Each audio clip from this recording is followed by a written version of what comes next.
Defend a Gophers men's basketball strength. Michigan State loss exposes issues. Michigan State coach Tom Izzo opened his post-game press conference Wednesday, talking about how well the Gophers had been defensively this season. But the game played out much differently. The Gophers gave up their most points ever in a loss to Michigan State, falling 90-72 to a Spartans squad that entered the night as the worst three-point shooting team in Division I. Izzo thought fast break points, 27, were the biggest factor in how well his team played offensively to shoot 52.7% from the field. But Michigan State also went 11 for 22 from three-point range, which was surprising since it shot 22.4% from three this year. This is a team in Minnesota that's been guarding very well, Izzo said. We hadn't been shooting real well, so it was a good game for us to come out of it.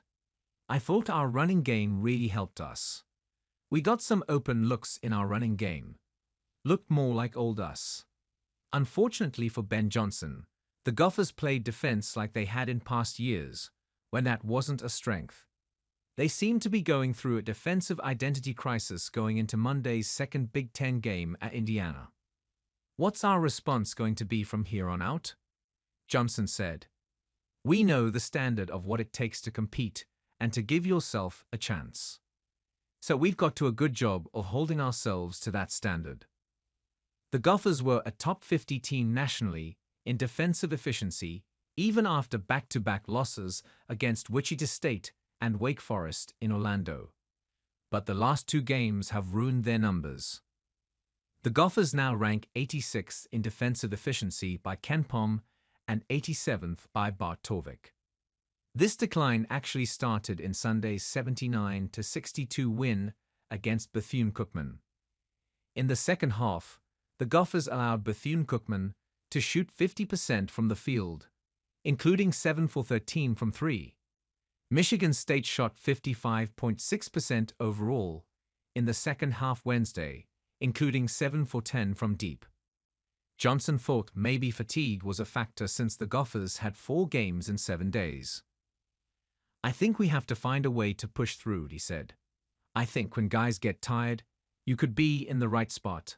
But if you're a second late, or if you don't have a hand up, or if that second effort's not there, that's what really hurts you. I thought for whatever reason we felt worn down in that second half. Didn't have the juice and energy to get going. One thing that got better in the second half was Minnesota's rebounding.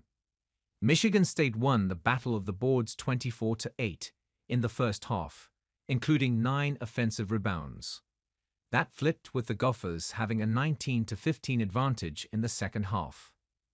Against 2 major conference foes this season, the Gophers were minus 13.5 in rebounding margin versus Wake Forest and Michigan State, and gave up 25 offensive boards combined. That makes it even harder to get defensive stops. Opponents in the Gophers' 4 losses this season have also outscored them by 8 on average in points in the paint and averaged 36.5 points in the paint in those games. In the last 2 games, Michigan State and Bethune-Cookman also combined to shoot 21 for 42 from beyond the arc. The Gophers are still 5th among Big Ten teams in points allowed per game, 62.0. But they dropped to 16th in three-point shooting defense, 33.3%, and 13th in field goal defense, 41.8%. It will be interesting to see how the used defensive numbers hold up moving forward, especially on the road Monday in Bloomington, Ind. The Hoosiers are 3rd in the Big Ten in field goal shooting, 49.9%, and 5th in three-point shooting, 37%. We got to lean on our staple, which is defense, Gophers' leading scorer Dawson Garcia said Wednesday. We didn't do that at all.